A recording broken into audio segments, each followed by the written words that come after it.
Mga tips para sa mga baguhan nga virtual assistant.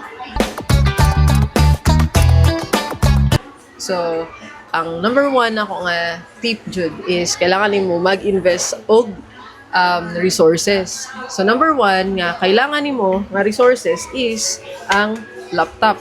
That means kung unsa ang imuhang niche, kung sa imuhang gusto nga i-offer nga services sa imuhang mga clients, dapat ma-provide na sa imuhang laptop. The second one is internet connection.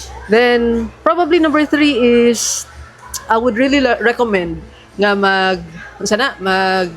invest pud ka sa imong self. Try ka og enroll sa mga online courses.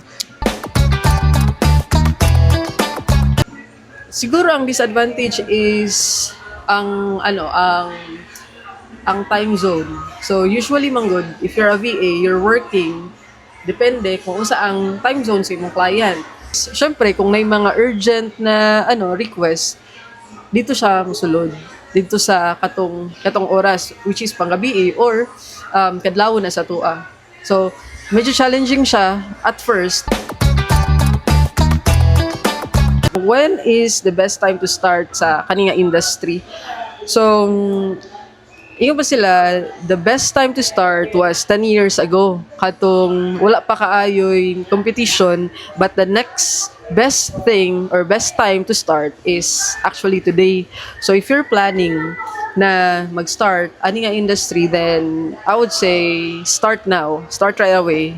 And who knows, basinday na dinhi mo hang luck